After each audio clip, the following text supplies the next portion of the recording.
Yeah, good evening, ladies and gentlemen. This is me, your brother, your friend. I am out again this evening to continue where I stopped in the morning. Like I did during the morning show, I said I'm going to have a topic tonight, which is going to be more like an interactive session where we'll talk about what is actually happening in Nigeria. And the topic tonight will be: do Nigeria actually have a president? Based on what is happening in Nigeria today, can we say that Nigeria actually has a president? So that's going to be a topic we are going to deal with tonight. So please, guys, as you're just coming in, press your share button. Let's invite friends to the show, and let's make this very particular, broadcast go viral and very, very interesting.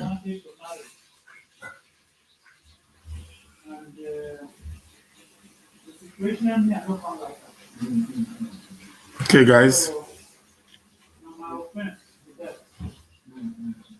just press the share button as you are coming in.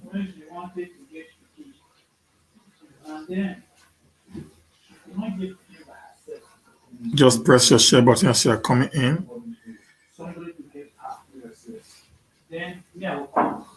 Another person will come. She will come. We can't join 3 people. None of it. So as I reflect now. So as we try to get people involved into this conversation.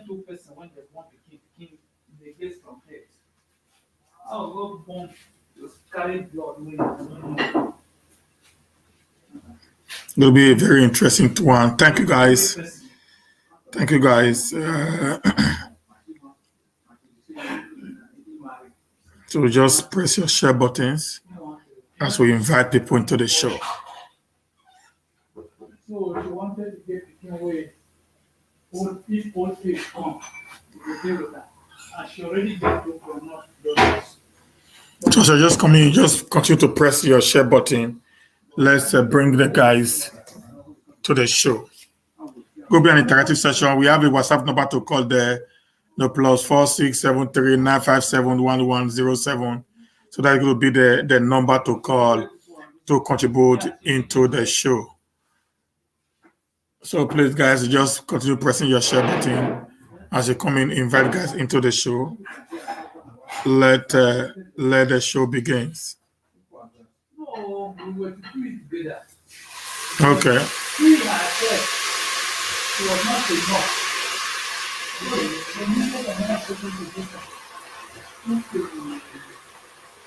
So, the question I am asking tonight is: does Nigeria actually have a president? It's a very, very important question that we need to ask today. Based on what we are experiencing today in Nigeria, based on the issue that is coming up, based on the series of killings that have been happening, the question is this: does Nigeria actually have a president right now? Because if a country has a president, I don't think what we're experiencing today will be able to experience them, the way it is. Let me take you back a little bit back to 2015 when Goodluck Jonathan was in power. Prior to 2015, I mean, when Goodluck Jonathan was in power, we had a little bit of insecurity in the land. So we see the people coming up to talk to Goodluck Jonathan.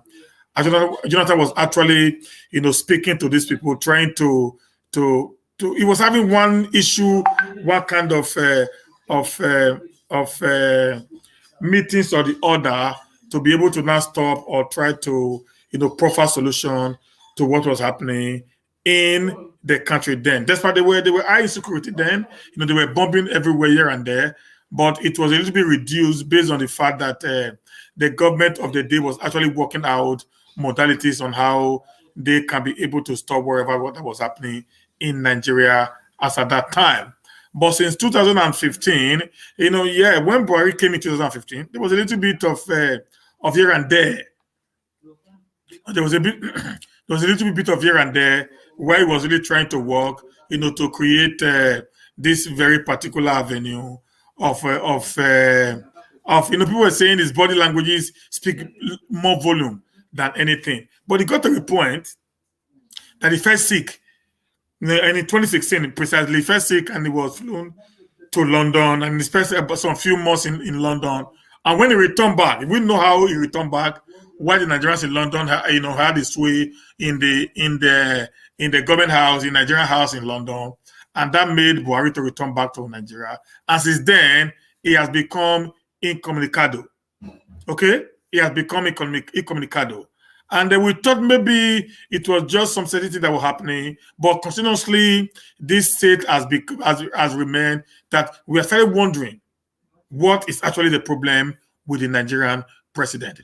And this topic today is to awaken the consciousness of the Nigerian people that something is actually wrong with the person of President Muhammadu Buhari, based on the things that have been happening in the Nigerian system today, that he has not been able, not just to provide solution to, but to also be able to have spoken to the people, to give them encouragement and hope that something better is on the way. So that is one reason why I have decided to come up today to speak to us on this issue of what is the Nigerian president doing, or where is the Nigerian president today, or do we have a president in Nigeria? Do Nigerians still have a president? A question. So please, you can call in. The number to call is +4673 957 1107. You can call in both WhatsApp and direct line as the case may be. Do Nigerians still have a president? This question became very, very imperative, very, very necessary because of the high rate of insensitive killing in Nigeria today. That's why it became a little bit worrisome that I need to ask question if we actually have a president in that nation as of today. The rate of insensitive killing in Nigeria today has shown that Nigeria is lacking something. Either Nigeria has no president or the president is a collateral failure. That's the truth, guys. We cannot pretend anymore. Either there's no president in Nigeria or the president has actually failed woefully. Like I said in my video that I did in the morning, in 2015, when Buhari was campaigning for the president of Nigeria, he did said, and I quote, that if you elect me as your president in 6 months' time, insurgency is going to be a thing of the past. He did say that if Nigeria can give in their vote in 6 months' time, any form of insurgency is going to be the thing of the past. But I can bet you today, the level of insurgency has increased drastically from where it was in 2015 to this rate we are today. Like I also said in my series of videos, that in 2015, we only have the Boko Haram as the only form of security problem in Nigeria, and some handpicked of kidnapping. Today, they kidnap one person. But today, along Benin Auchi Road, a full load of a box, a 14-seater bus, the entire occupant of that bus were kidnapped. And the driver was shot dead. In Abuja-Kaduna Expressway, they kidnap maybe 10, 15 occupants of vehicles. So the rate at which kidnapping is being done today was not the way it was during the time of President Goodluck Jonathan, where one man or one woman is being kidnapped and ransom is being called for. Today, they take a full load of buses into the forest and ransom are being demanded. Today, they pick anything, even a market woman is not being kidnapped. School children have not been kidnapped. They don't actually care who has money. The way it was during Jonathan time, they actually check people. They know the caliber of people that they actually kidnap because they know they can be able to afford the ransom. We now have the Fulani headers who kills and also they're also into kidnapping. We now have the bandit that is taking over the northwest of Nigeria. Today we now have two Boko Harams, the ISIS Boko Haram and the traditional Boko Haram. Now today we now have high rate of kidnapping all over the Federation. From the north, from the lake in the north to the Atlantic Ocean in the south. So nowhere in this nation called Nigeria today is actually safe. My question is this: do we really have a president? Does Nigeria really have a president? If we do, then something must be wrong somewhere that I want to talk to the likes of Femi Falana. I want to talk to the likes of all the activists to begin to check what is the problem with the president of today.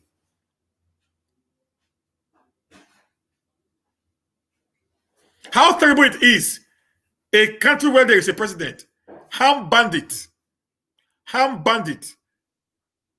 You know, few days ago, yesterday or so, we were told that Buhari returned back to his hometown for 1 week private visit. He returned back to Daura in Katsina State. 6 hours after Buhari landing in Katsina State, bandit went to a school in Katsina and cut away with the students, and a policeman was shot. According to the Nigerian news, I know if they say one person was shot, it means many people were actually killed. Based on information that is available to me, the bandit who came to kidnap children from the school actually stayed for 1.5 hours operating. 1.5 hours of operation. This is becoming very, very terrible. In a nation that there is a commander-in-chief, or is it commander-in-chief, where there is a man who's supposed to be the commander-in-chief of the armed forces, a retired major general for that matter, that the day he landed in his home state, the bandit actually gave him a welcome address by going to a school that is about 50 kilometers away from Daura, the hometown of the president. And they ransacked a school and kidnapped the students in his hometown. This is actually becoming of unbecoming. I know the likes of Lai Mohammed, Festus Kayamo, Professor Sage, Bola Ahmed Tinubu, Adamsali Oshomole,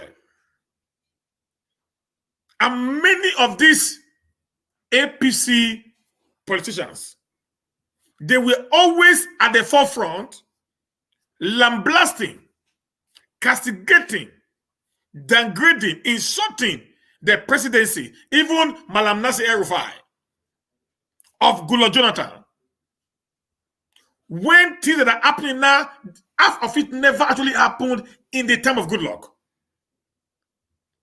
which is more terrible. In the time of Goodluck, they were operating on bombing. They bomb people. They come in with bombs all over them. They ignite the bomb. People are being killed along the line. But today, Boko Haram don't bomb again. They go to village, they settle down, pick people, dig hole, slaughter them like ram, and spill their blood on the ground. They don't use their weapons anymore. They don't use their guns anymore. They use their hand to slaughter people, tie them behind, slaughter them, taking hours to kill people in Borno State. If actually there is a president in Nigeria, I do not think such an atrocity will be happening and nobody, the president is not speaking. I remember when there was a bomb blast in London Tonebano, or in London a train station. Okay? I remember how the Prime Minister of United Kingdom was coming out every 45 minutes to speak to the people of Britain. I remembered when there was also an issue in America, when there was a gun shootout in Vegas. I also remembered how Donald Trump was coming out, trying to talk to the people about the situation of things. I also remembered a few weeks ago when one Philip, an American, was kidnapped in Niger and transported to Nigeria. Even when the Naval SEALs were sent to Nigeria, I remembered that Donald Trump was always coming out to give the American details, information on how far the Naval SEAL had gone in trying to rescue the one American that was held hostage in 6,700 miles away from home.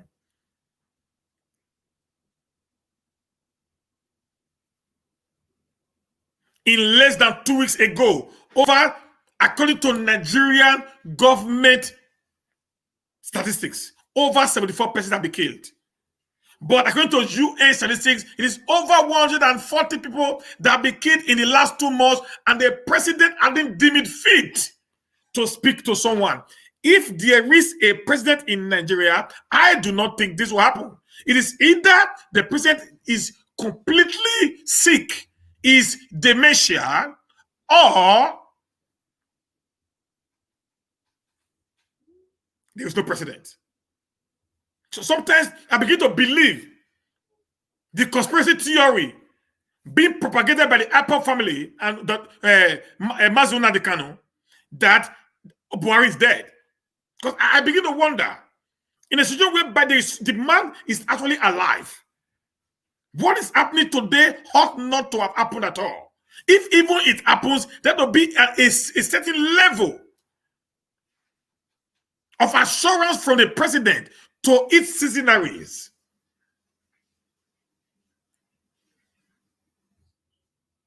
When they speak to the president, for the president to reply us, the special advisors will come in.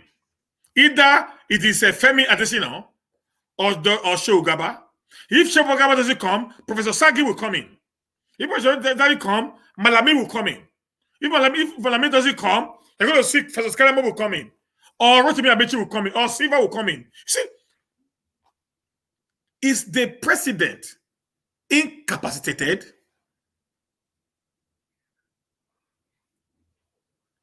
Is the president mentally imbalanced? Does the president have health issues that is making them to so much get in? Just like Shegun Suwomi said, that if they get the presidency, if there is a coven who do not want to see the light. Is there something that they are hiding from the Nigerian people? Is there a replay of the 2010 incident between Shehu Musa Yar'Adua and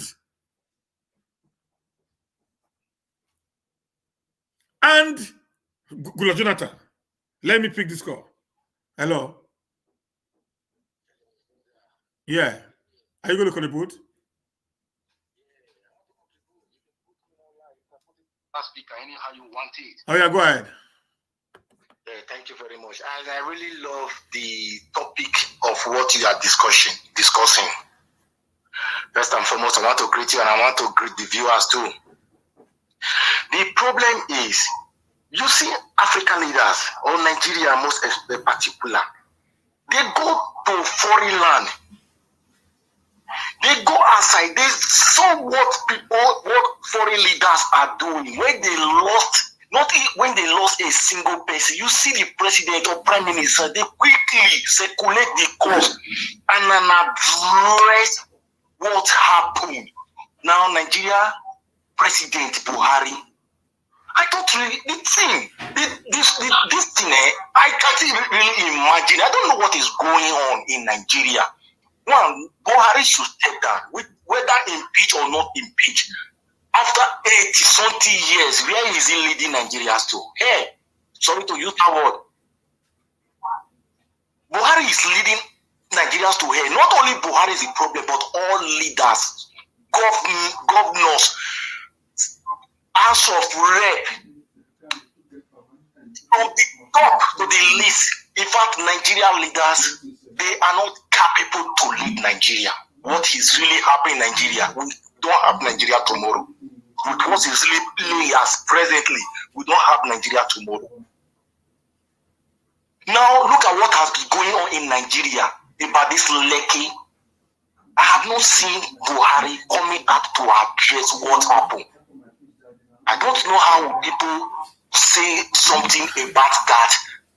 And the people living in Nigeria, and they're also saying blindly. And why is it that person like you, people living in the diaspora, are the people that are talking about what is happening in Nigeria? People in Nigeria, they are not showing any consigning. Please, I will want you to address that very line, please. The people in Nigeria, they are not contributing to the betterment of Nigeria. Thank you. Yeah, thank you, brother. Now, let me address the part that people in Nigeria are not talking. Let me tell you something. You know, when you live in a society that is not working, after a while, your mental consciousness will not become acclimatized to that system. That is the truth, guys. The problem is this: those people in Nigeria now see this as a way of life. It's not possible for me to see that 20% that was killed in Sweden, the entire Sweden will be set on fire by the government in one day. You're going to see, you know, press conferences upon press conferences, interviews upon interviews, police coming here and there, because they are not used to that system. But today, killing during the Edo killing, court guys war, you saw people will even go to the cops, around the cops, and they will be lamenting there, doing a video of the dead people on the street of Benin. Because the Nigerian people are not being used to it. Their mind have been so blocked based on what is happening that they don't even see anything wrong in killing anymore. This is the level that the atrocity that is being committed by the leaders has actually affected the subconsciousness of the Nigerians living in Nigeria. They see death as nothing anymore. They see it as it's just normal, it's a way of life. So it doesn't really matter. So anything can just happen, it doesn't matter. That is the problem we're having today. When you live in a very filthy, corrupt system, it will get to a time everybody in that environment now see corruption as a way of life. Today, the Nigerian system is not used to killing as a way of life. The Nigerian system is not used to kidnapping as a way of life. Now they don't even call police anymore. When kidnapping started, you know, during the Niger Delta militant time, police was always involved. But then nobody cares to involve the police because it is not a way of life. It's not part of the Nigerian system. My issue is this: when the arms and ammunition in the hands of the civilians have been mopped up by the presidency, every individual who had arms and ammunition then were carted away by the government of Buhari, leaving the people vulnerable to the attack and the senseless killings from these bandits and these elders called the Fulani elders. It becomes a little bit imperatively difficult for me to comprehend if actually The Buhari government or the Buhari himself, who is the head of this administration, is actually mentally, physically okay to rule a more complex and complicated country like Nigeria. That is why I brought the question tonight to say, do we really have a president in Nigeria? I know this topic is not going to be one that's going to go down with so very many persons, but as a concerned Nigeria, as a patriotic Nigeria, it is my right and responsibility to ask questions based on what is happening right now in the nation called Nigeria. Things are actually going astray. Things are not the way we expect it to be. A man cannot be coming to power with so much promises based on it, because the three cardinal points of Buhari administration was to end insecurity. 2 was to end poverty, to give us a high level of economy, and 3 was to end corruption. These were the 3 cardinal points that Buhari used in 2015 to bamboozle the Nigerian people into accepting him against the then president of Nigeria, President Jonathan. And one of the most cardinal points was the security and the eradication of corruption from the Nigerian system. But I can free both to say that since the Buhari administration came into power, corruption has been more pandemic than it was in Goodluck Jonathan's administration.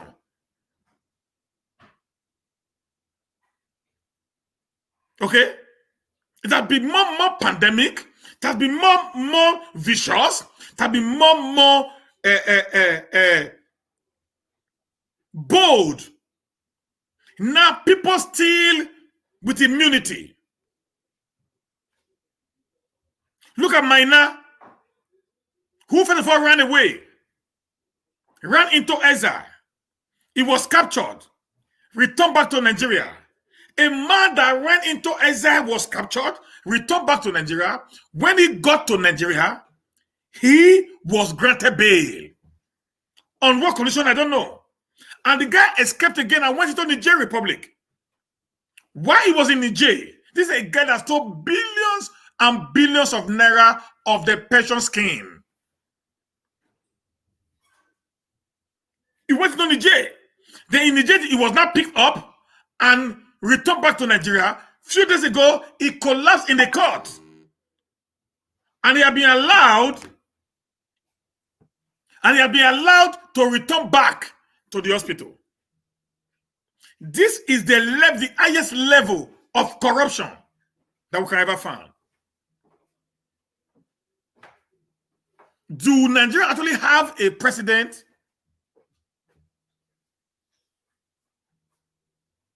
How can a nation, the home state of the president, even when the president is in the state, the test is supposed to be under adequate security. But no, all we saw was 6 hours after the president landed in Katsina State, the bandit struck. That is laughable. The other time, Garba Shehu came and said, the people that were killed in Borno did not take permission from the soldiers before they went to their farms. They always give excuses. They shift the blames always to the people. Never a time at this administration of President Muhammadu Buhari accepted any fault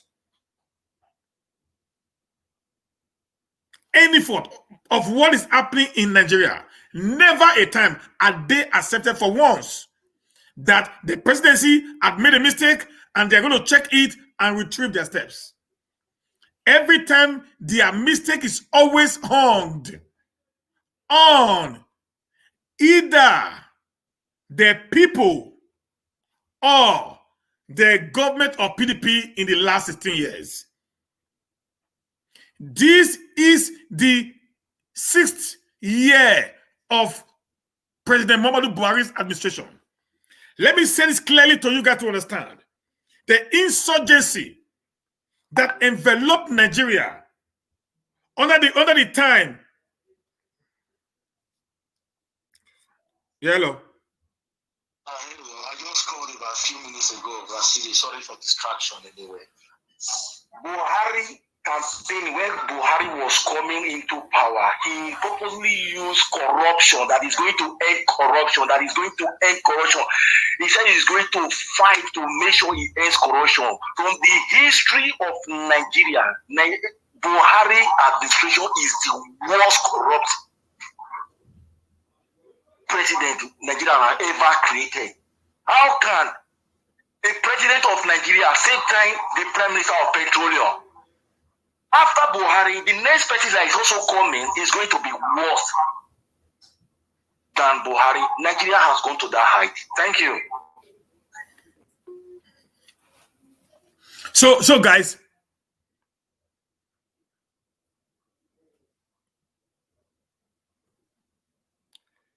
every time there is a problem, they shift the blame instead of them accepting their faults. Where is President Muhammadu Buhari? Is he mentally okay? This is the time the National Assembly, Femi Bayamila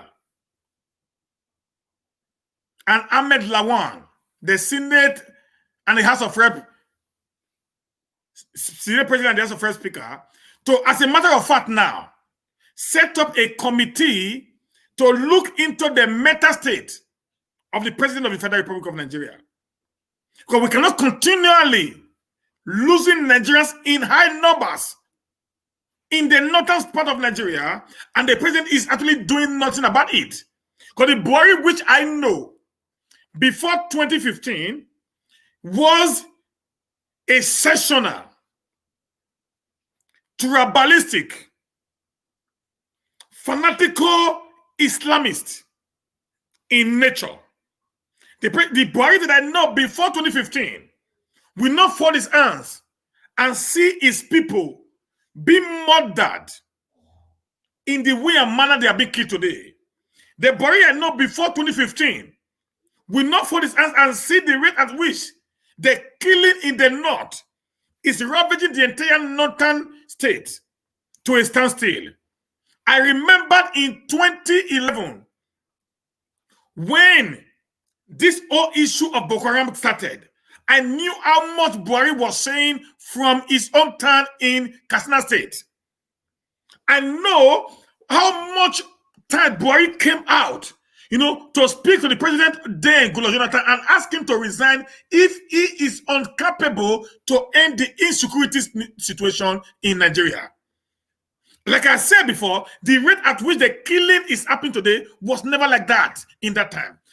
I remember during that time, the television stations then, the NTA, the Channel Television, the TVC, and all of them, they were carrying the news of the killings even beyond its level.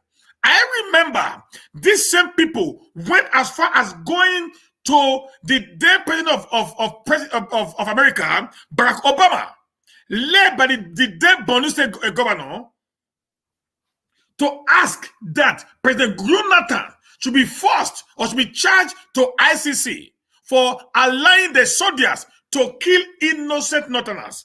These were all the handiwork of Buhari at that time. Today, I begin to wonder if a man that stood so tall, if a man that stood so high in the face of the coming in of this insurgency, now President Jonathan only manages insurgency for less than 2 years. Or 3 years before he left power. Today, Buhari is managing insurgency for 6 years and nothing has been done. In the time of Goodluck Jonathan, it was only the Northeast that were under. Only the Northeast that were under the attack of terrorist groups. Today, The southeast had been invaded by Fulanis, Edmonds, with AK-47, killing and many. In the south, the same group of Fulani Esme is rampaging every area of the south. In the southwest, the same thing is happening. Even in the south, in the area, in the Cameroon border in Akwa Ibom State, the Boko Haram is still trying to go through Cameroon into the south and invade the south. The southwest is already invaded. The middle belt is now being dealt with bandits and Fulani S-men. Then the northwest is now under the control of bandits, to the point that the governor of Katsina State had to have a dialogue on what the government will be paying to bandits. I'm not forging this right now. This is in the public domain. There was a picture that the governor took with the bandit, and the bandit was waving AK-47 in the presence of the governor and the security men that went with the governor for this peace meeting. And based on information I had, I was also told clearly that the bandits and the Boko Haram, they have the numbers of the governors and the president in the northern region of Nigeria. They have the numbers of people like Gabashew, Femi Adesina, and all of them. They speak to them. How can a nation where the government, where the president, the number one citizen, is home, about 50 kilometers thereabout from his hometown, these bandits struck? How possible can that be? 15 kilometers from his hometown of Daura, the bandits struck, and they were there for 1.5 hours in operation. They felt so, they felt so relaxed, operating, exchanging gun battle with the few military men that were stationed there. That is how bad the Nigerian system had been.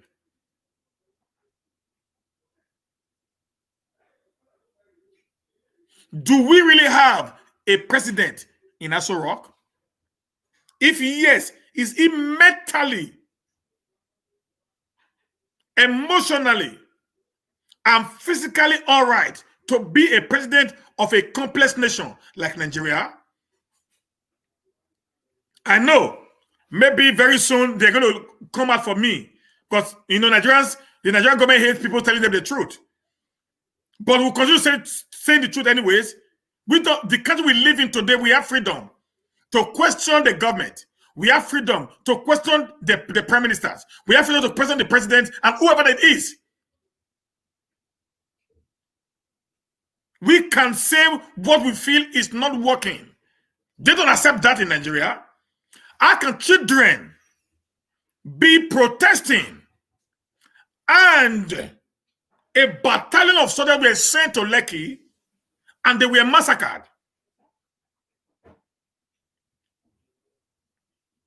And the people there, the first thing we heard was they were never soldiers in Lekki. The second story we heard was that there were people that those people were actually bandits, hoodlums, who wore the military uniform. The third story we heard that yes, there were soldiers there, but they were there under the permission of the governor of Lagos State, Shawolu. The first story we heard from the Major General, GOC, where this actually came from, now said, yes, there were people there, but they actually came with empty shells bullets. The fifth story we heard on the same Lekki, that yes, they actually, after CNN came up with the kind of bullet that they used, which was also the same that the people who were at the Lekki Toge picked up, came to say, yes, we actually went with live bullet, but we never used live bullet because we were trying not to. If it was in a country that is functioning, they have 5 or 6 contradicting stories. 5 or 6 contradicting stories. That alone would have made the chief of staff, Butai, the GOC of that very particular brigade, where that order was made, to have been sanctioned and to go through military-owned court-martialing, because lives were lost. If the Nigerian government, if we actually have a president for that matter, but we don't. Rather than doing that, all they do is to say, I am so disgusted by the coverage of CNN and BBC over the Lekki or the NSAS protest. I began to wonder, if the foreign media can be able to tell you what you did not see, then we are blind. I also remembered Channel Television, Arrest TV, AIT were actually sanctioned by the NBC, Nigerian Broadcasting Corporation, that they were haying out mature videos that they did not actually verify. They were asked to pay some amount of money. These videos were actually done during the heat of the reckless shooting by the military at Lekki Tollgate.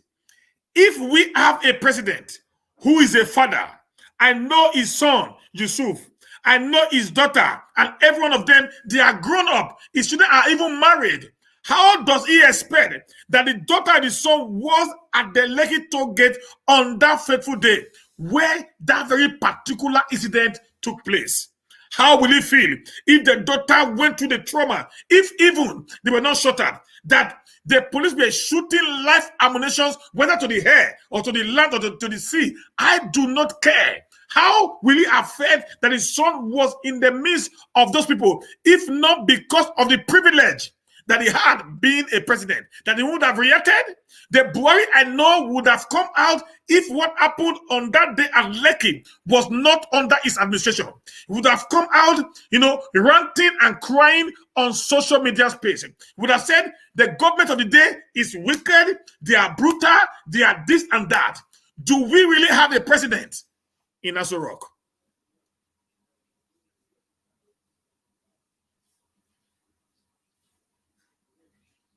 In your own state, close to 600 schoolgirls were kidnapped.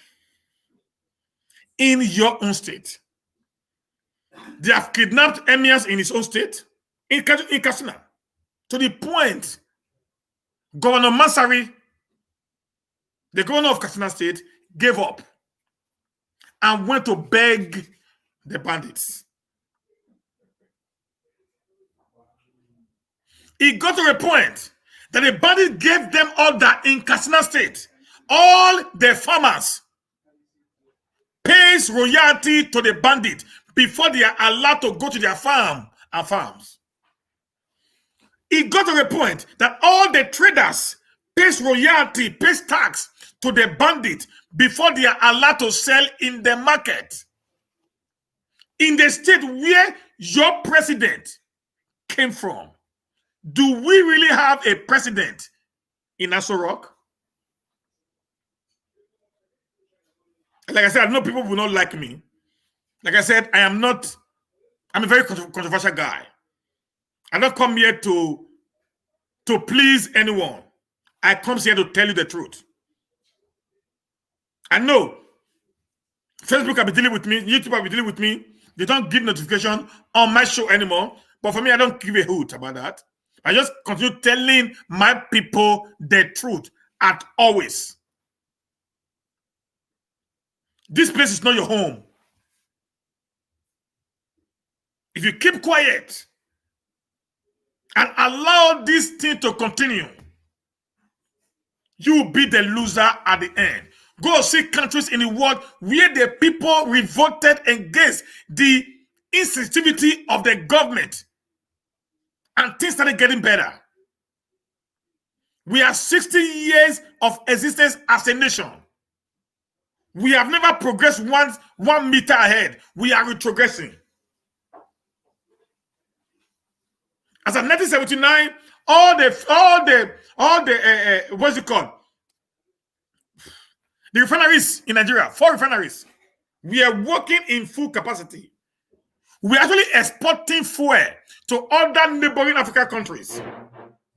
Today, the 4 refineries are dead. Now we now import fuel from Niger Republic to Nigeria.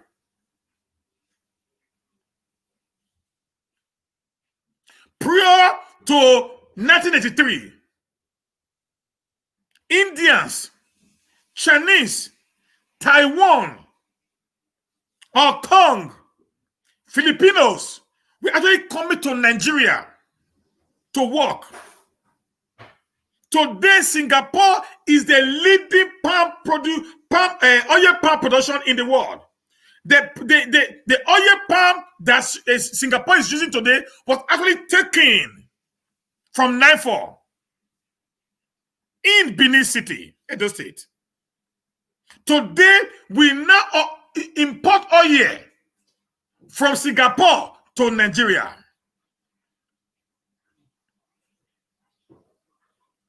In 2015, when Buhari became the president of Nigeria, a bag of rice was less than 8,000. Today, a bag of rice in Benin is 45,000, while minimum wage is 30,000. Do we really have a president in Nigeria? In 5 years of his presidency, Nigeria has gone into recession twice. No nation goes into recession twice and come out the same again. Things are skyrocketing. Inflation is doubling by the day. Life is become worthless and useless.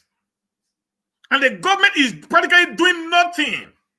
Rather, they borrow more and more and more and more without not knowing the essence of the borrowing. Why do you put railway all over the street, all over the road, even in Nigeria, for example, when there is no people to climb on it? When the financial capability of the people is so reduced to a point that they have no need for railways.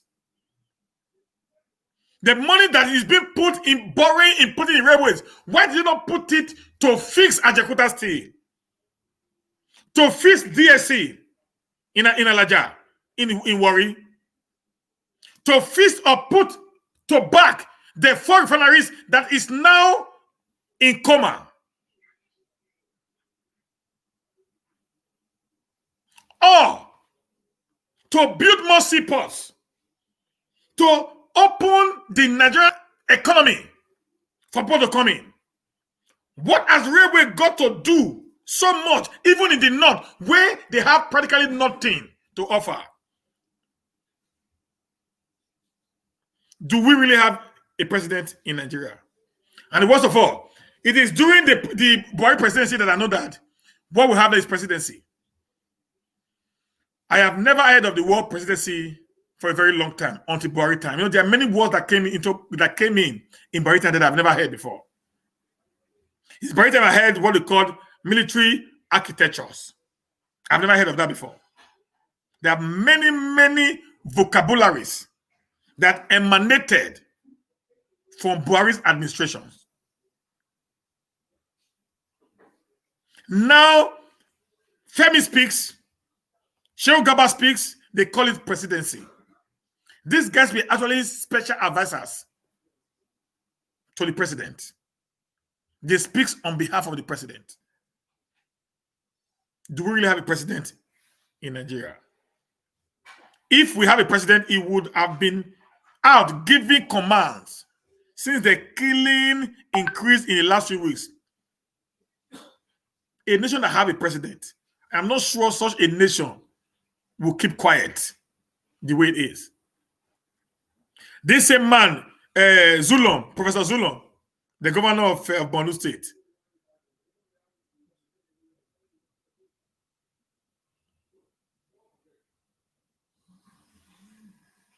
the governor of Borno State, you have been attacked 3 times. 3 good times. Many of our Southern brothers have been killed. Note that most of those soldiers that were killed were actually from the South. Go check most of the video that been done. You see an Igbo man making video. You see a Yoruba man making video. You see a Benin man making video in Sambisa Forest.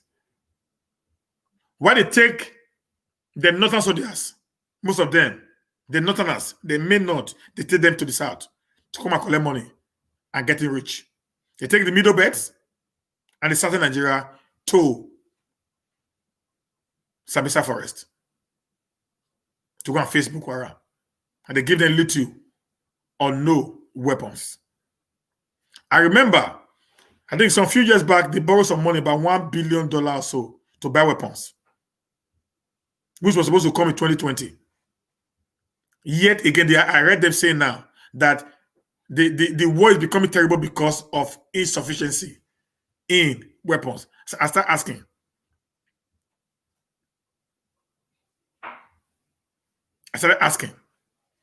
what about the one you bought? You say the supply will be this year. You say it's 2020. So all the weapons that you put order for, the Americans go to supply them 2020. Now you guys not trying to look for another money again, to budget another money to buy more weapons.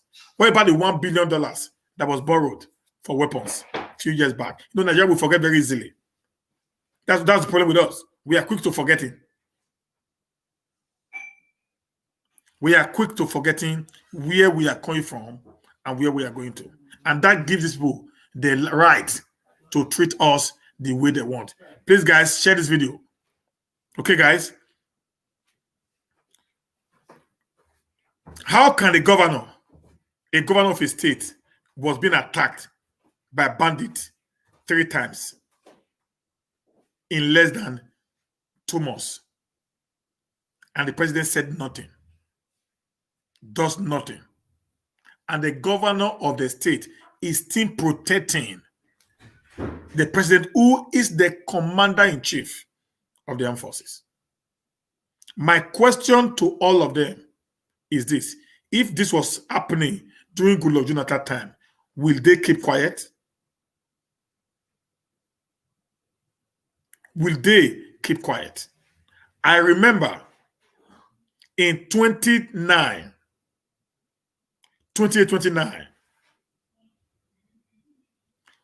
when the Niger Delta militant was on the high heels, I remember then the then president, Maro Musa Yar'Adua, asked the vice president then, Goodluck Jonathan, to relocate to Niger Delta and talk to his people, sell the amnesty program to them, and ask them to lay down their weapons. Goodluck Jonathan sent, Maro Musa Yar'Adua sent Goodluck Jonathan to the creek in rivers, Warri, Delta, and Bayelsa, and other creeks around, so that they can be able to bring to an end the insurgency that was actually happening in Nigeria then. That is a president that is active and proactive. A man who sees a problem, he finds a way to bring a solution to it. He never blamed anybody. He never blamed Obasanjo. He never blamed even the Niger Delta people. He never blamed the oil companies. He actually found a solution. The best solution he gave was to give amnesty to these boys, which actually ended the militant restrictiveness in the Niger Delta.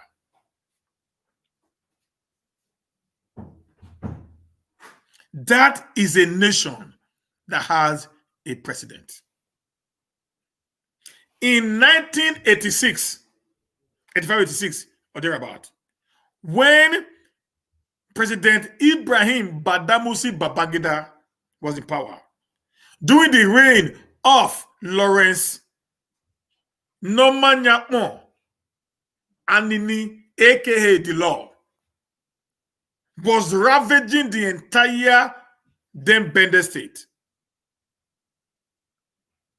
IBB called a meeting and ordered the then Inspector General of Police, Sayende, and every other person, and gave them an ultimatum to produce Anini dead or alive. That is a president that is actually on seat. I remember 2 or 3 weeks to the general election of 2015, Goodluck Jonathan ordered the military to go after Boko Haram and chase them away from Borno State and Yobe. And they actually did that. That is a president that is on the seat. But what I have been receiving since 2015 up to this moment is accusations upon counter accusations, whereby the scores, the human scores, are now being compared between the time of the PDP and the APC. What you hear from people like Femi Adesina or Gabashew, or even all these people like Professor Sagi and all, is to compare what was happening in the time of PDP to what is happening in the time of Buhari. If we have a president, did we remove Goodluck Jonathan for you to come in and be comparing with him? Or we removed him based on the fact that you promised us that you have the ability to change and to end what we call the norms in the regime of Goodluck? My question is this: where is our president? Where is our president?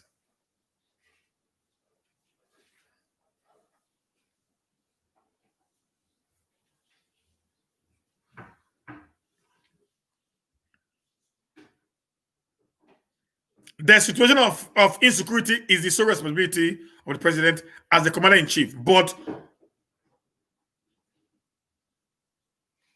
the situation of insecurity is the sole responsibility of the president as commander-in-chief. That was the exact words of Festus Kayamo.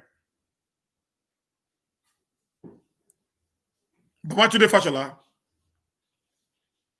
General Muhammadu Buhari, Bola Ahmed Tinubu, Professor Sagi, Obi Kwesile, where's the name of these other people there? Adam Sali Oshomole, even this Malami and Lai Mohammed. All of them said clearly to Goodluck Jonathan, if you cannot end insecurity, resign. General Sani Abacha said, if insecurity, if terrorism lasts more than a certain number of days, it means the government has a hand in it. He said if insecurity or terrorism lasts a certain number of days in a country, it means the government had a hand in it. And I know that the chiefs of staffs and many of the people in government are actually making the nation dry from this insurgency.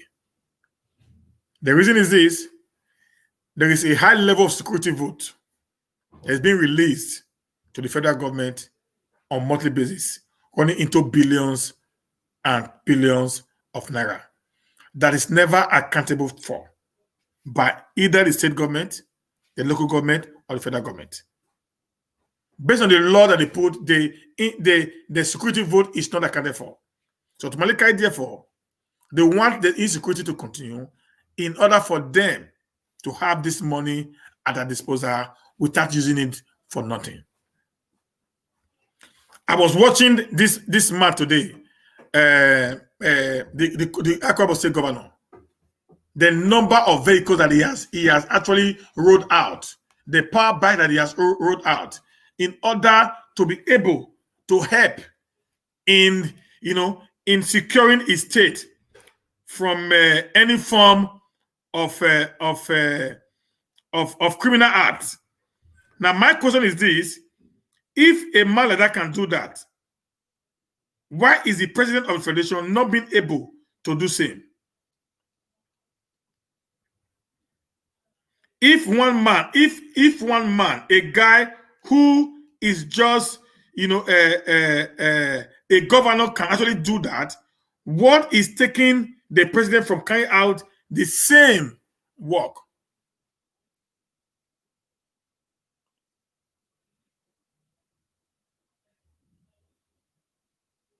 Does Nigeria actually have a president? If yes, is he mentally okay? Is he physically okay? Why can't the president address the nation? Why is it that any time the nation demands for the president to address them, the likes of Femi Adesina and Shehu Gaba, they will come outside ranting, saying nobody can be able to threaten the presidency. Who is threatening the government when the people are being killed? Is Obuari our God? Or was he not elected? Is he a king? That when we demand for an answer, you guys call it threatening. Is Nigeria actually practicing a democracy, or we are now into a dictatorship or an autocratic government, whereby the government or the president now become a god? Now, guys, let me shock you a little bit. What happened in 2014?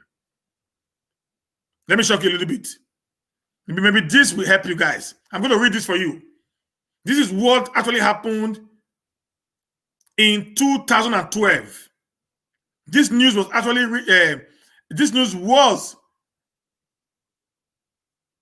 published in June 26, 2012. Fashola said, "Rep can summon Jonathan.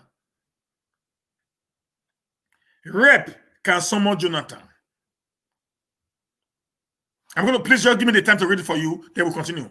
Said, amidst the controversy arising from the summon of President Jonathan by members of the House of Representatives, the Lagos State Governor, Mr. Babatunde Fashola, yesterday said that there was nothing wrong with the House inviting him to appear before it to answer questions on the country security situation. The same situation like Buhari's own. The governor, a senior advocate of Nigeria, that is Babatunde Fashola, said this at the Lagos State House, Ikeja, when the Deputy Speaker of the House of Representatives, Mr. Emeka Ehidioha, and some principal officers of the lower chamber of the National Assembly paid him a courtesy visit. He insisted that it was in order for members of the House of Representatives to issue summons to any person underlined, to defend actions or deeds and provide clarification before the lawmakers. Do Nigeria actually have a president now? Fashola said that the summons by lawmakers should be seen as an opportunity for public officers to defend their actions. He said, if the legislature summons you, you respond, but I don't understand that it is a learning curve. Mondays actually are our council meetings, but if the House of Assembly summons the commissioner, he has to go and answer. Each ministry has a budget. It is the right of the people to know because their constituency ought to know. Meanwhile, a Lagos-based lawyer, Mr. Festus Kayamo, another one again,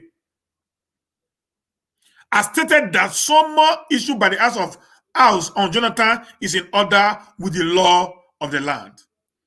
In a statement made available yesterday, Kayamo said Section 89, Section 1C, Subsection 1C of the 1999 Constitution, as amended, empower the National Assembly to summon any person in Nigeria to give evidence at any place or produce any document or any other thing in his possession or under his control. These are people that are empowered today, guys. This was what they wrote in June 26, 2012. From the section of the Constitution quoted above, what is clear is that the Constitution does not exclude any person whosoever, including the president of the country, from being summoned by the National Assembly to appear before it. However, the subject of the inquiry must be a matter within its constitutional legislative competency. In this case, the subject matter of the inquiry relates to the peace, order, and good governance of the country, which is the primary responsibility of the National Assembly by virtue of Section 4, Subsection 2 of the 1999 Constitution as amended. Therefore, the House of Representatives have acted purely within the scope of its power in inviting the president to appear before it.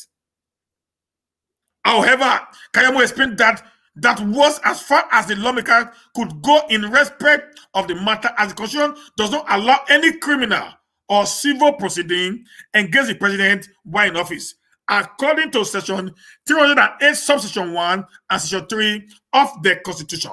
He added, the Constitution clearly shows that the National Assembly lacks the power to enforce its summons against the president because no warrant of arrest by anybody, institution, or whatsoever can be issued or enforced against the president. End of quote.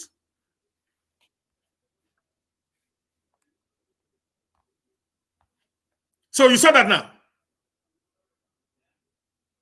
In 2012, the same group, the Minister of Works, the Minister of State for Labor, Junior, Lai Mohammed, Buhari himself, Bola Tinubu, even this idiot, Malami, every one of them said the House of Rep has the power to summon the president. Because on that time, it was Goodluck Jonathan. Now, they don't have the right anymore. Do we really have a president in Aso Rock?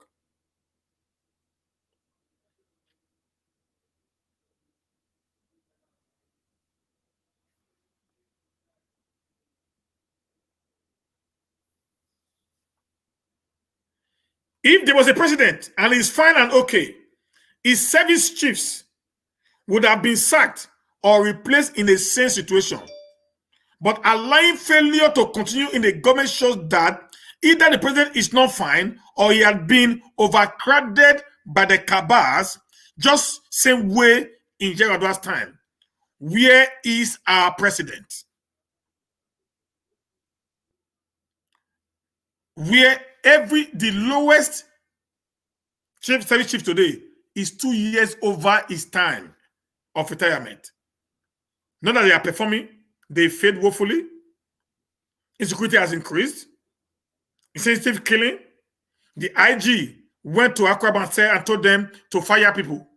Say, maim them. Shoot them in their legs to defend yourself. What is defending? He didn't explain the division of defense. Say, shoot them in their legs. Don't shoot them in the heart when you are trying to defend yourself. If we have a president, will Nigeria become a banana republic where service chiefs are doing nothing, yet they are not being replaced? They have been there since the beginning of Buhari administration. Not that they perform well. Or is there something that they're actually not telling us? Is there a motive behind every of the actions being carried out? We need to know as a people. We are asking, where is our president?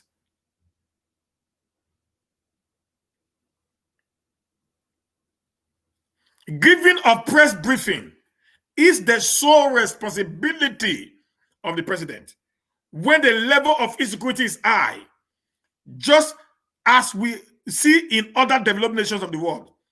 Does the president having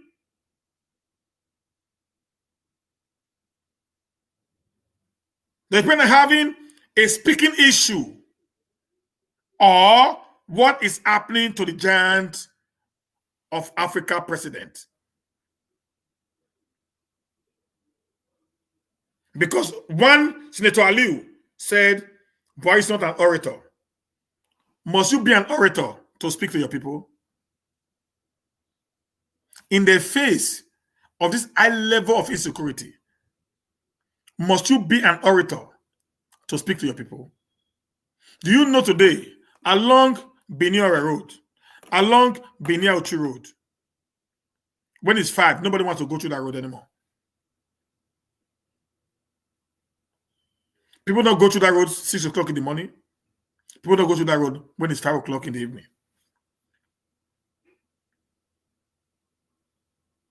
Everybody is scared. Everybody are actually scared.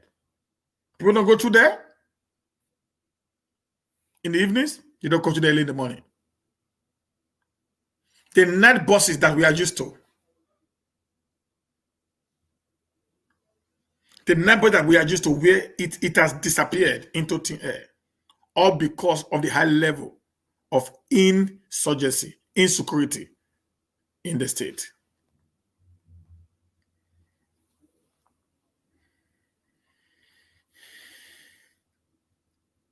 Since Buhari returned back from London, when he went there for his sick leave, where he was really sick, that's the last time Buhari spoke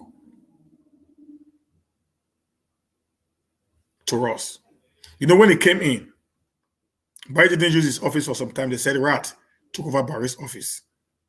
So they're wondering, as where important as Aso Rock is, Rat can actually go into the government office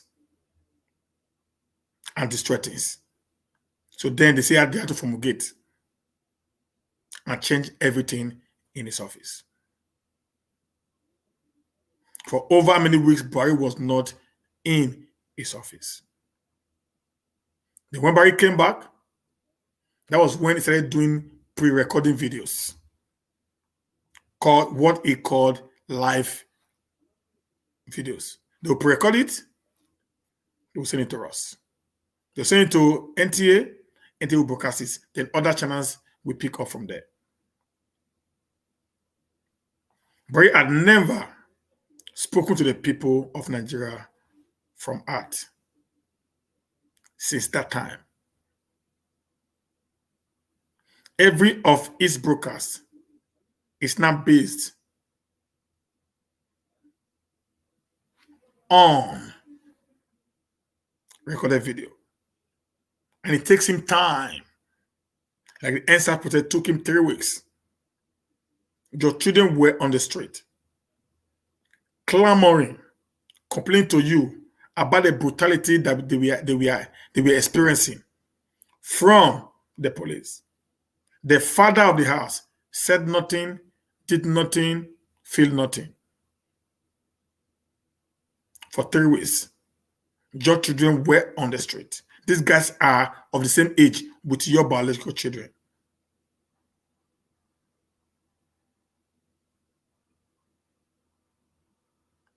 Said nothing, feel nothing, do nothing. Until the children were asking, we want our father to speak to us. We want this president. Listen. Gabashew, Femi Additional. All those people, caging this guy as if you're in a secret court. President Buhari is not bigger than the least Nigerian. Get this now.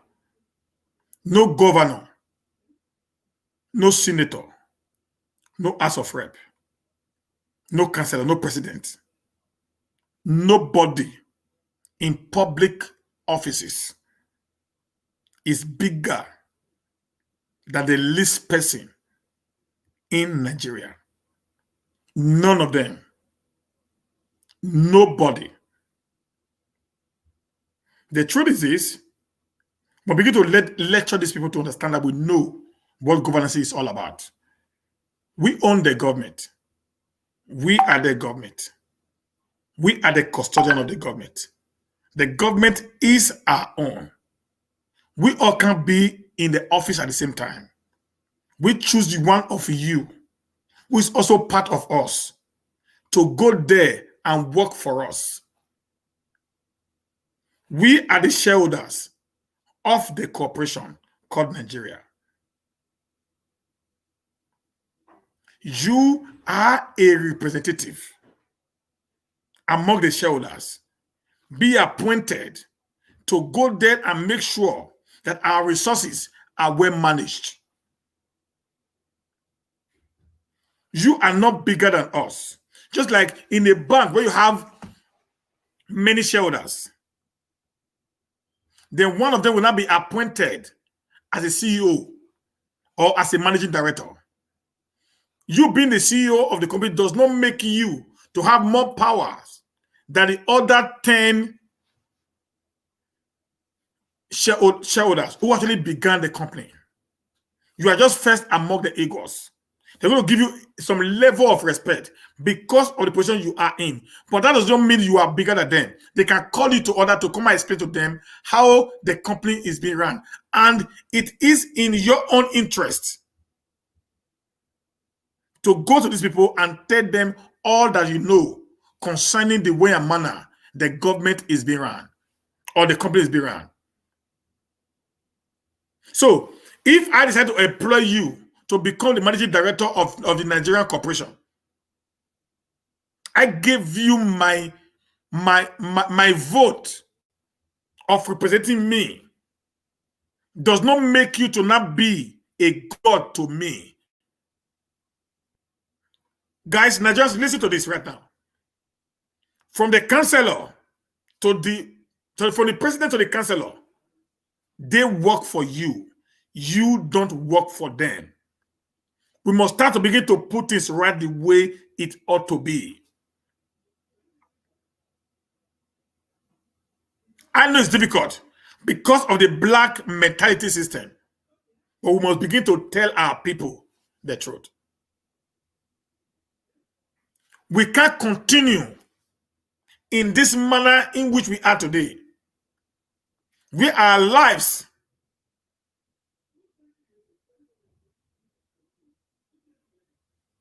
is no more worth nothing to the people we actually gave the mandate to, our right to go there and represent us.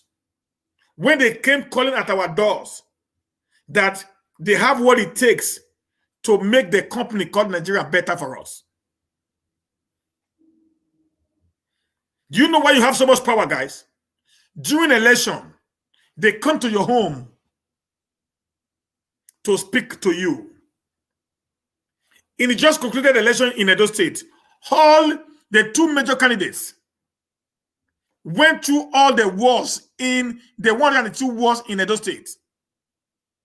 They came to your backyard to speak to you.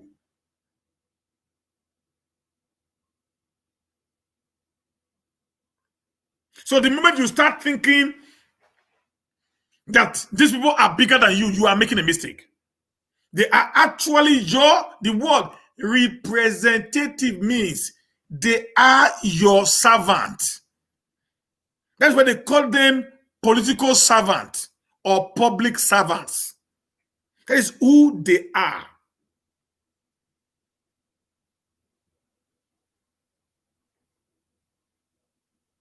They are not bigger than you. Rather, you are bigger than them because you feed them. They don't feed you. You clothe them. They don't clothe you.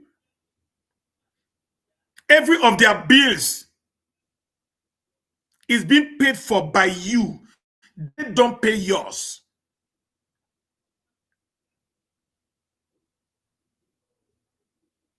I'm going to talk to the legal team in Nigeria. One thing I've seen is that the problem of Nigeria today is actually the lawyers.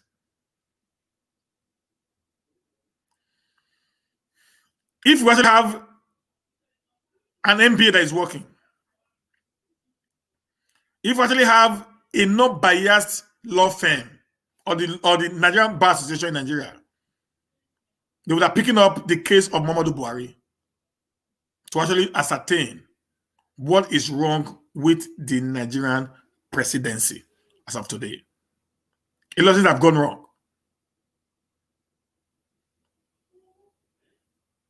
Inflation is rising every day. The insecurity has so much increased that people begin to wonder where we are heading to. The few who have gathered so much money are enjoying, smiling, feeling happy. But the majority of the people are sliding into poverty. Just like the World Bank said, in 2022, over 20 million more Nigerians will slide into poverty. As of today, we have over 110 million Nigerians that have slid into poverty from 206 million. 110 million of the 206 million Nigerians have slid into poverty. Then in 2 years from now, we're going to be 20 million more because of the effect of COVID-19 on the Nigerian economy. Every world leader are sitting down to see how they can be able to cushion the effect of the COVID-19. But the Nigerian government is rather borrowing more, impoverish the people.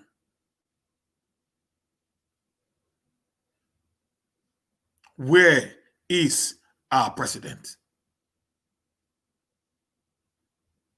We demand to know. A nation where there is a president, what we see happening today will not happen.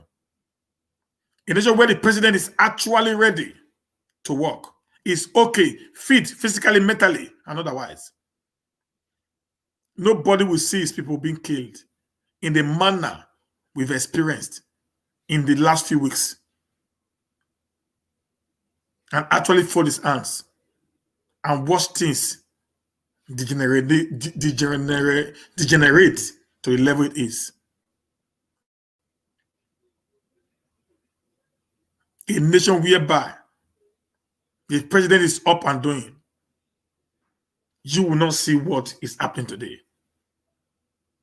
The question you ought to ask is, where is our president? I think this hashtag needs to go viral. Hashtag, where is our president? Because I don't think we have a president. If we have one, I think something is actually wrong with him. Nobody that is in backyard of his house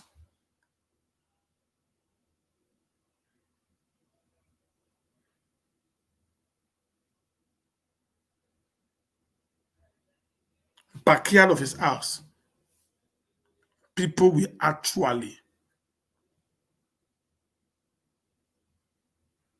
read it, Up to this moment, the presidency hasn't said anything.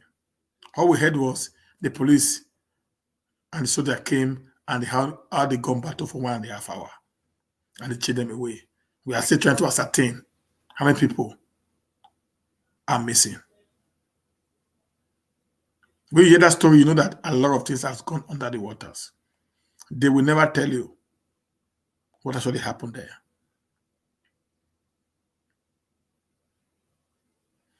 Under they cannot give them a challenge when he was on a live video, Facebook video with Dele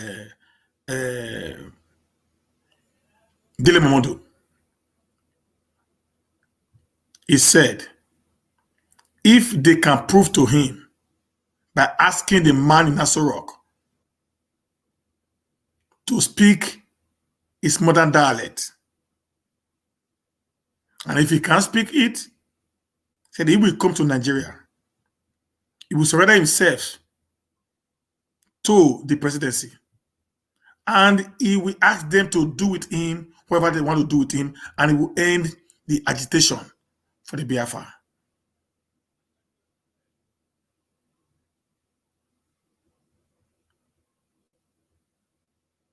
I begin to ask the same question. Where is Buhari? If the man there is actually Buhari, then it means he is really sick. Listen, guys, he's an old man. Yeah, not those school age. We know we are Nigerians. I heard his younger sister is 80 something. So if the younger sister is 80 something, then Buhari should be maybe 80 something also, around 85 or 86. We understand that it's quite old, understandable. And when you're old, the first sickness to old age is dementia. You know, there is ability to have a retentive memory.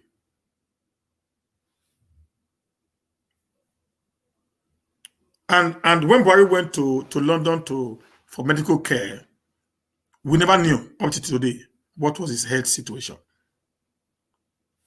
In a sane society, as a public figure who uses the public money to take off his health, the people that actually pay your bills needs to know what you are suffering from in a democratic government.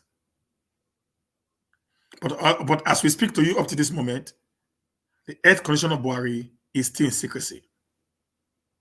Nobody knows. Nobody can tell what is wrong with the president. He spent so very many months there. I remember when Boris got COVID-19. Even Boris' ward was also being videoed while he was in the intensive care unit. People knew what was wrong with him.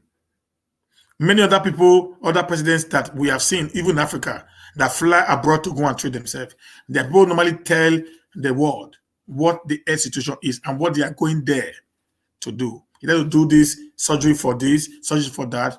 But in the case of the president of Nigeria, we never had anything.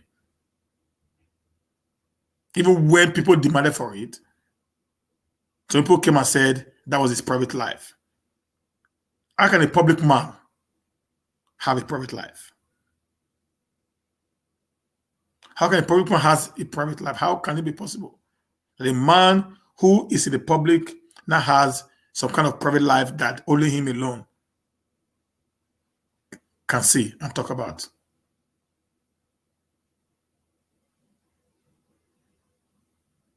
Now, you got the news now that no one can ascertain the number of students kidnapped, says Katsina State Governor.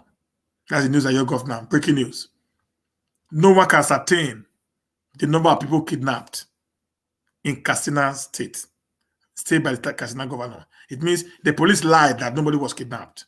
Now, the Katsina State is saying now no one actually know the number that were kidnapped.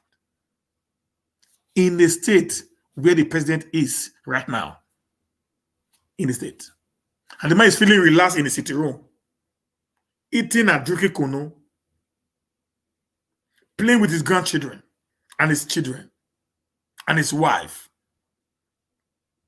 having security apparatus over 200 all around his house in Daura. And your own people, not Nigerians now, your own town people, their children is already being kidnapped by this bandit. And very soon, they'll start demanding for ransom from these poor, innocent farmers.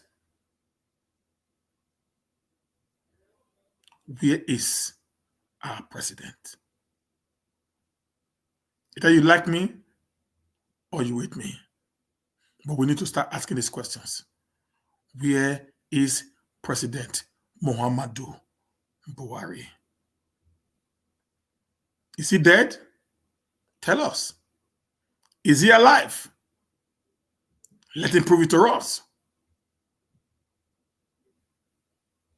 You can't keep quiet every time and allow and do as if nothing is happening in the country where you are sworn by oath to protect. I feel pained. I feel disturbed. As a man who loves his country dearly,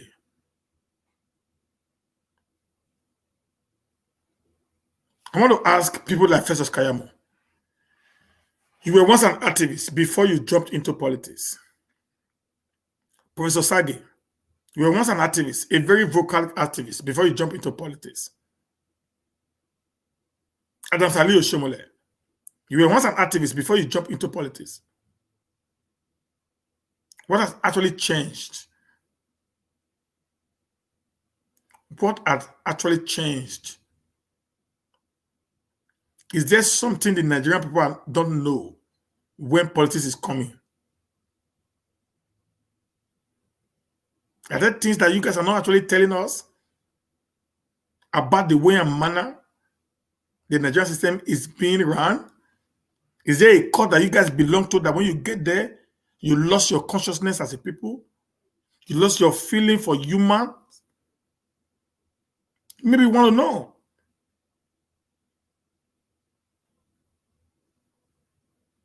So that some of us who still have this morality in us, we don't want to join it by mistake and getting involved in the demonic settings of governance in Nigeria. Where is our president?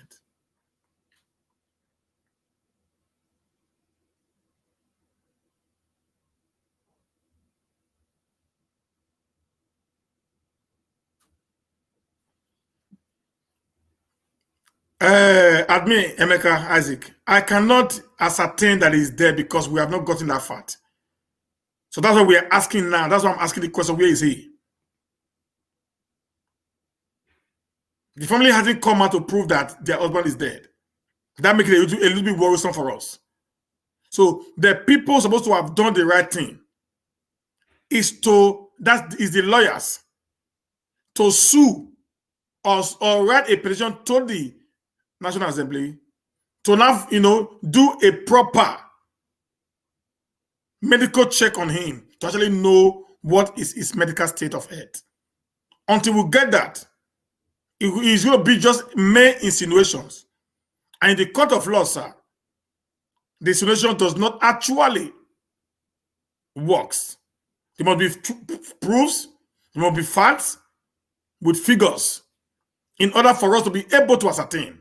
So what I'm doing today, having seen what has happened, that's why I said, is it possible that what Mazuna Dekano is saying is true? That we do not actually have a president? Is it the Jubilee that is there? Or the new one that came from Sudan?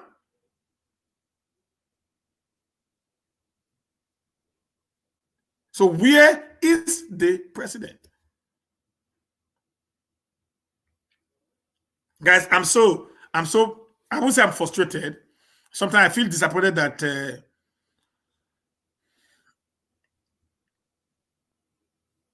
that I am a black man. I'm from Africa. Just truly.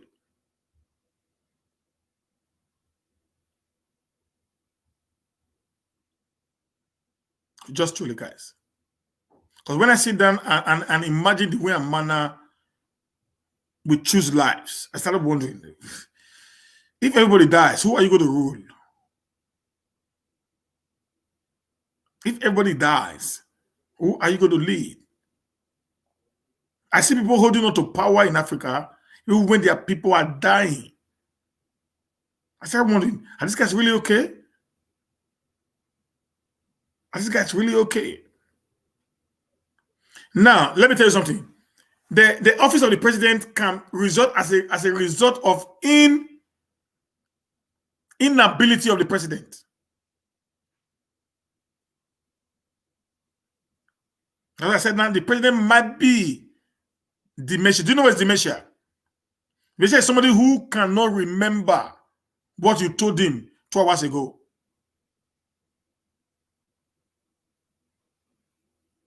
Okay, that's dementia. He cannot remember what you told him 2 hours ago. That's why they never have a conference, a televised conference with the president. Never. Everything they do is in secrecy. There is somebody there. Why I'm a little bit worried is this. Osibanjo will not actually sit down there and watch this happening if Buhari is actually dead. Tinubu, who is now having a running battle with the Northern Cabals, will not actually relax there and see this happening.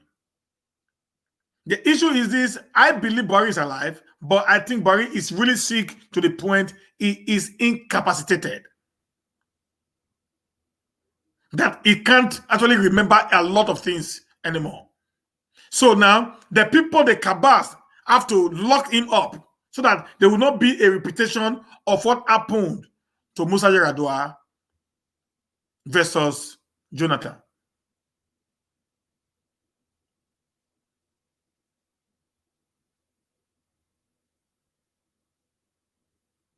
So that is what I believe in. That is what is happening there. There is a Buhari, but there is a sick Buhari.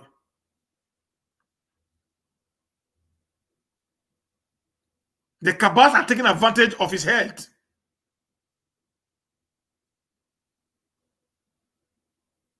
Yes, Emmanuel. Yeah, be caged.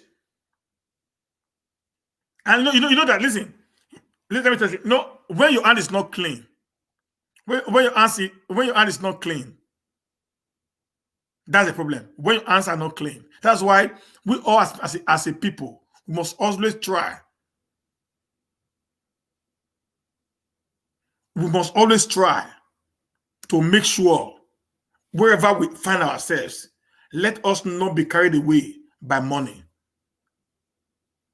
Osibanjo had made so much mistakes. You remember there was a time one of the I think I don't know which of the ministry said Osibanjo had asking for some billions of naira that he gave to Osibanjo, about 14 billion. Or was it even a Mago or something like that? So there are many skeletons in Osibanjo's cupboard that if Osibanjo needs her to speak out, he will go down for it.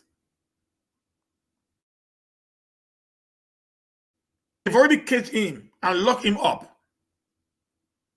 Just the way they did to Jonathan. If not because of the likes of David Mark, the designated president, who came out with the order of necessity. Because Jonathan would have been there and the Cabals would have been ruling Nigeria.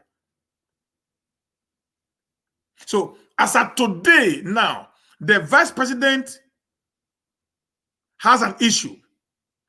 And also, Ahmed Bola Tinubu, who is so much interested in becoming the president of Nigeria, will not want Osinbajo to claim the position of the president. I'm just telling you guys, this is what is happening. Guys, get it. Bola Ahmed Tinubu will not want Osinbajo to climb to become president, because if he does, Osinbajo is going to act like Goodluck Jonathan. I will not want to step down for anyone.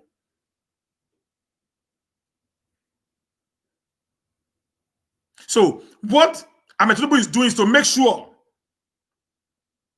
that wherever it is to keep the Buhari there until 2023, where he will now sideline Osinbajo and become the president of the federation. So there is a game of power being played right now in Aso Rock based on what happened between that 2010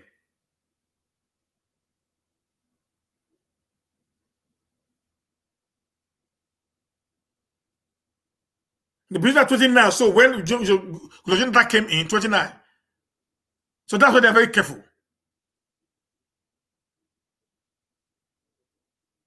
So all the cabals, they're trying to just get that position to make sure that they keep the sick man there against his will, so that they can be able to use him to actualize their aims and objectives for 2023.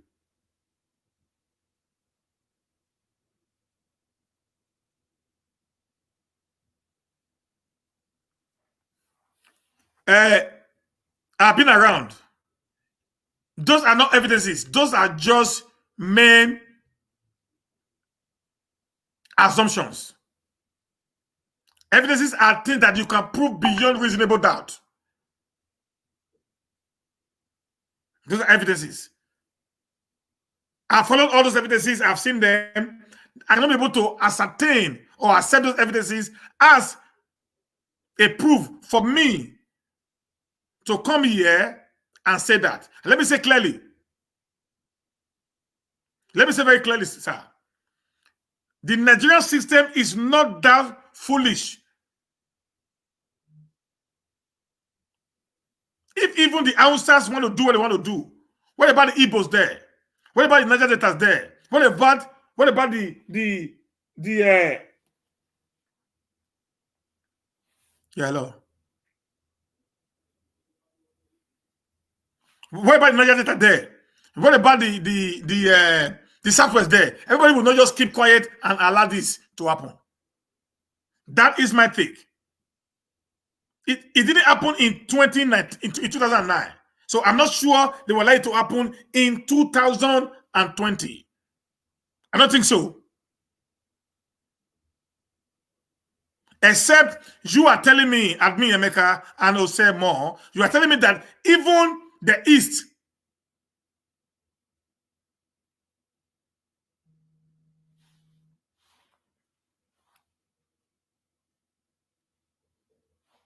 hello. Be fine. Stop ringing me now. Even the East, the West, and the Niger Delta will just collaborate and allow this to happen. Even the judiciary, the House of Rep, it is a little bit difficult for people like me to believe. At least in the mouth of some few of them, would I be able to got in or hear that something is wrong somewhere?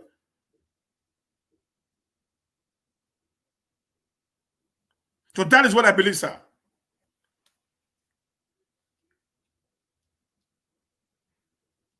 So that is my own take on the issue. Okay, guys. So thank you very much, guys. We see on Monday. Tomorrow is my off day. I need to relax, and we see on Monday again as we do our morning show, 8 o'clock in the morning, where we talk about what is happening around Nigeria and all that. Any more questions? Admin, I understand what they're saying. Very correct, sir. I understand you quite correct. I'm just being frank, trying to put in place some things that we need to know.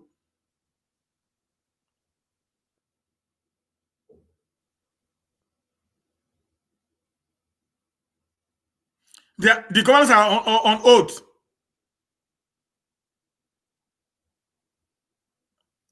Salimade, you are very right, sir. That's what I'm saying now. This is where the problem is. not the governors. These are the people, the lawmakers and the judiciary, who are supposed to begin to put up, panels to actually see the mental head of this man called our president, as it was done in the time of Musa Yar'Adua.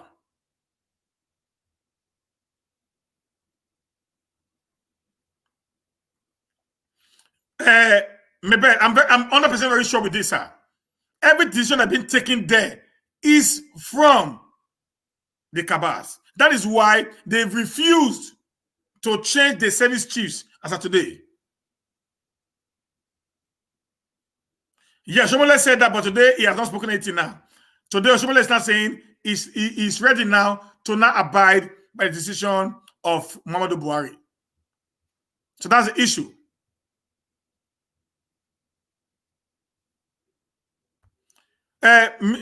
Osemo, you know what I'm saying now. Upon the judiciary and the old governors of the 36 states, also an accomplice of this very particular conspiracy theory that Buhari is dead. Let's look at that.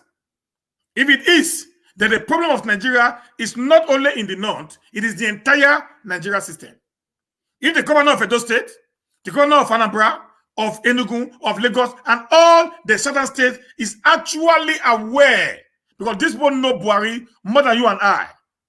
They have meeting with him every day. Guy, listen, leave this oath. Listen, guy, we should forget about this oath. There's something I can believe in. Everybody will not be on oath and see the country going into extinction, and they will still keep to an oath. What sort of oath is that? I don't believe that. I don't believe that. Buhari is dementia. That's what I believe in. So if you say he's dead, yeah, he's dead, but not that someone else is dead. No. Buhari is dementia. He can't retain anything anymore. He's sick. So because he's sick, the cabal just had to catch him and use that as a way to get what they want from the system. That is what I believe in. And that is my stand.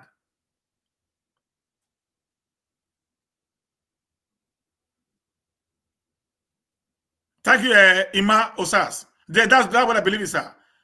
Buhari has dementia. That's what I believe in, sir. So a man that is dementia is as equal to a man that is dead anyways, because he can't think of it on his own. You talk to him, he talks to you. What he's saying, he just say it. The brain, the computer side of the brain who retains is already destroyed. Like when a virus take over your computer. That's what it is in his brain. So he can't retain anything. So I believe that Buhari is sick.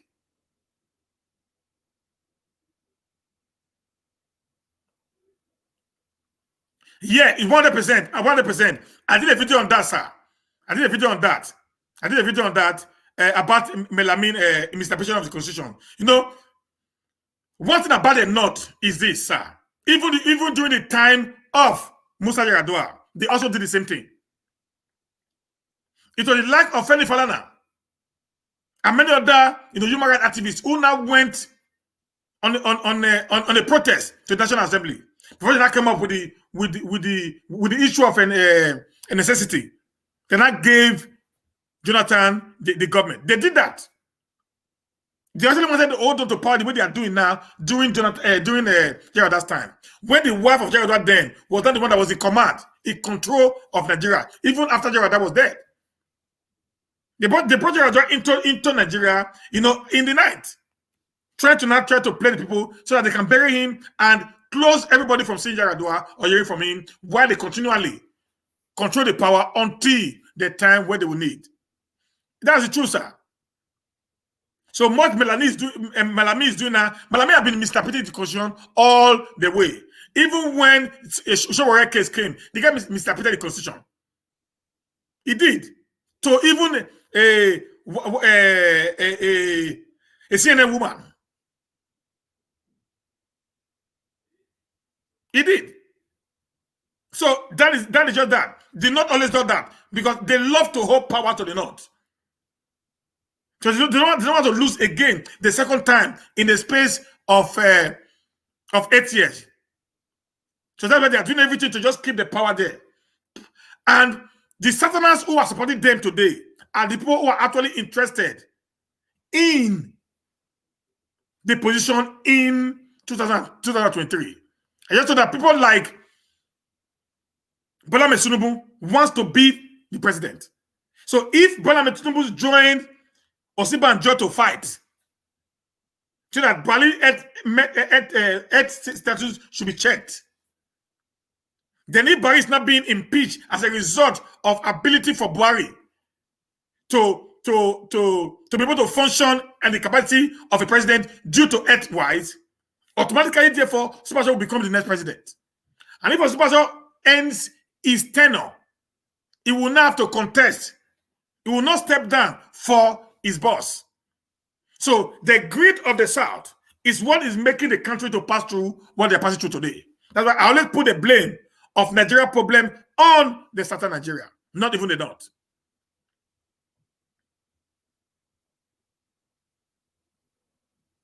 Yeah, you know, when I said this, he said they've caged their husband. They've taken over, they've caged their husband because she knows that husband is mentally not fit. And because of the benefit that she's also getting as a first lady, this is the greed I talk about as Nigerians. Because of the benefit of the greed that she's getting as the first lady, she does not also want to lose that, you know, that cake, that national cake she's cutting from. So she's doing everything to just remain there so that she can be able to gain wherever she wants. So that is the issue.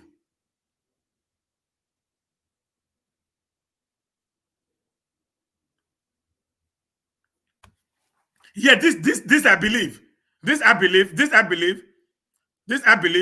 not going to doubt that. But that will not make the people to speak when actually the man is an Ansorok is not a Nigerian. I can promise you that. That will even push the people to speak more. Like they are provoking the East today.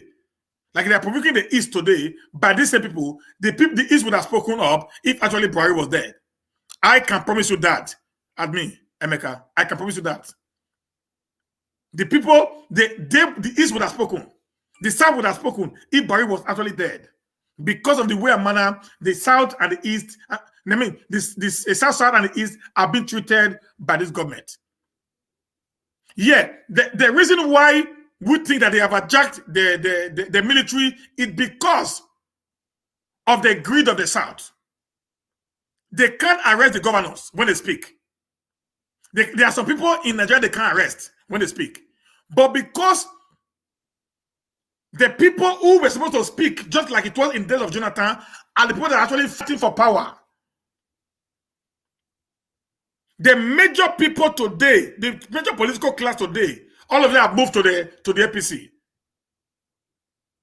Fear of being victimized for corruption. Like I said, these guys, if your hand is not clean in Nigerian politics, bros, you are locked up for life. You say nothing, you do nothing. Because you are not clean. These guys can't say anything because their hands are filled with corruption and blood. That if they say fem, they will be on EFCC list immediately. So because of that, they threatened them with all the atrocities they've committed. They made them to understand, guy, you are this, you are that. So shut up, say anything, we open your file, you go to jail. And boy can lock you up and ask his boy, Taco, or whatever, to make sure that they put you in jail just what they did to this man. What is the name of this man? Dasuki. You remain there all your life.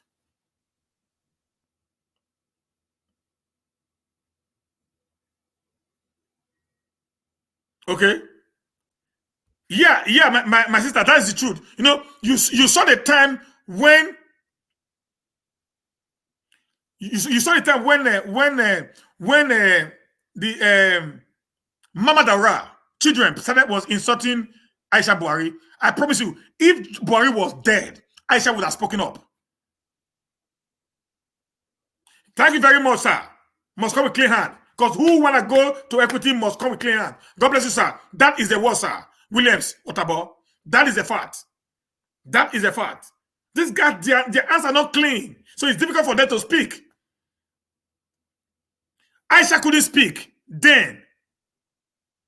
Because if actually Aisha, Barry was there during that time when Mama Daura children insulted Aisha and fought with her at the presidential villa, Aisha would have spoken up. He would have spilled the milk. Would have spilled the bean. He would have let the cat out of the bag. And the world would have known who was actually the man in Aso Rock.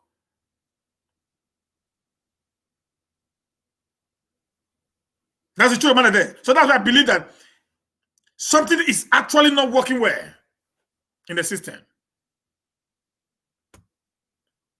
Because who want to go to equity must come with clearance. That's what we are having, the point we are having today in Nigeria. The Southerners, they've so much, sir, let me tell you something. We side we love money. Nobody did not does. Whenever they bring you in, they give you some money. They do something that they will use to tie you down. That's why people say they take oath. They will do something that they will use to tie you down. Then, the way they do that, they will not put your name under a paper for the thing for that very particular thing you would have committed. So, as at that point in time,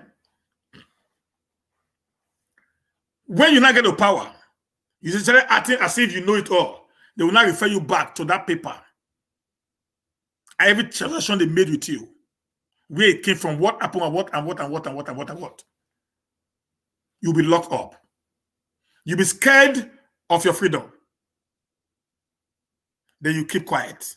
Because you know, if you say a word, they will use that very particular thing they have had against you in the court of law, where they actually control. They will not judge your case. They will incarcerate you indefinitely.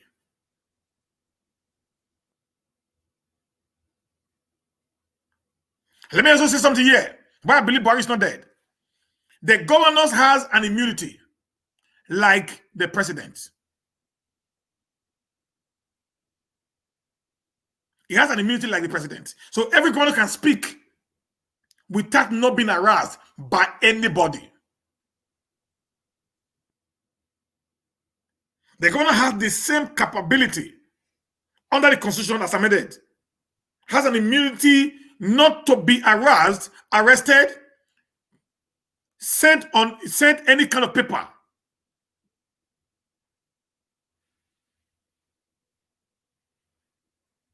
So what they do is, if there was an issue of the dead Buhari, physically, Buhari is dead earthwise. His brain gone. He's not dead as a person. So that is why the cabal is feasting on Buhari's, inability to remember. Yeah, I think I love this. Buhari's brain dead. So the cabal are feasting are having a feast. This is it. That's it. That's it. That is the word, sir. That is the word. The cabal are the ones actually doing what they are doing. You will hear a minister will lock up somebody and go and throw away the key. Are you not aware of the IGP lock up 24 young men who actually exposed the corruption of Adamu? They were locked up indefinitely. Nobody knew where they were. It was one of the social activists who was also locked in the same prison with them that came out after he was released to make the world know that these people were actually locked up by this Inspector General of Police. That is what they do.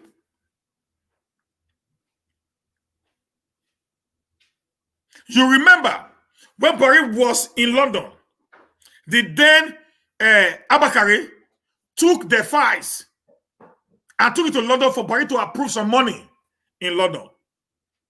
They understood what we were doing. They know the man is incapacitated, so they just put the man and say, "A sign here." Say, "What do you talk?" Say, "Sign here." It's okay. Just sign. What did they write for them? They just read that for us. Okay. Okay. This can take me a whole 1 hour, but I'm going to just cut it short. What the first thing is this: if the people believes that their president is incapacitated, they need to write the National Assembly. The 2/3 of the problem is this: the 2/3 of the Federal Executive Council.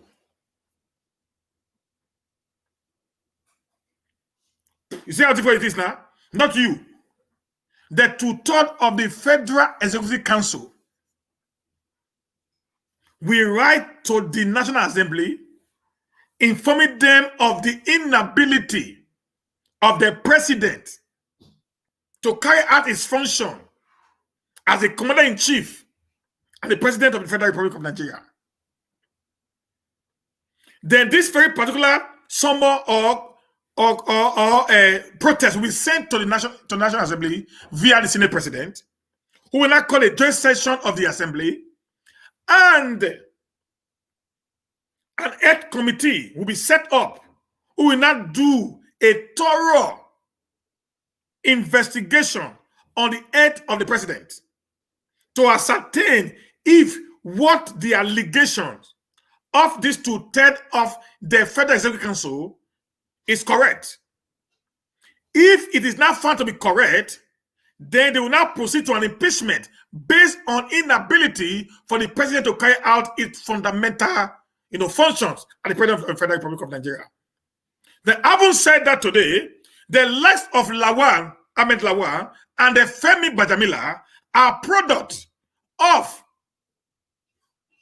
Oshomole and Buhari.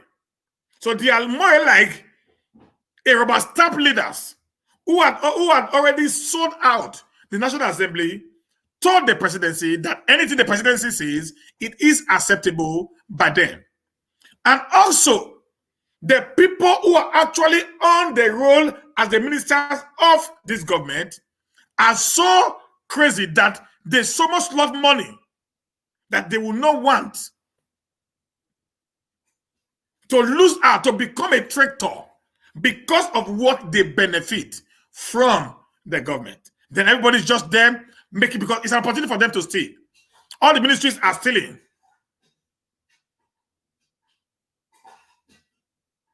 All the ministries are stealing. They are just robbing. So they give everyone, go, operation, go and steal. That was even why that was why in an agreement, in a loan agreement with China, there was a part of the agreement that said there will be a succession where our nation can be taken over by Chinese people. These people signed it because they don't care. So that is the problem. It is a very tough situation because there is naturally nobody in Nigeria today that is actually patriotic among the leadership class. Very few of them are patriotic. And because there is lack of patriotism in Nigeria, it has not given rise to people doing what they want at any point in time. Everybody's fighting for their money. Nobody cares about you. As far as they have made so much money that will take them their own life and the life after them. So they better keep quiet, enjoy their loot at the detriment of others. But they forgot that the day the uprising of the poor comes, the first set of people that will feel the bond of an hungry man who is already angry are the rich people. Your fence cannot solve you. Your police cannot protect you when the ships are down. That is why that's why the developed world, what they do is to see how much they can be able to help their people, to be able to have the best, so that they will not be among those that will create an havoc on their nation. So thank you guys. I appreciate you today. See you on Monday. Have a blessed night. God bless you all. And let's continue to ask, Osibanjo, where is our president? Femi Adesina, where is our president? Gabashew, where is our president? All the governors, where is our president? Thank you, everyone. Have a nice day. Bye for now.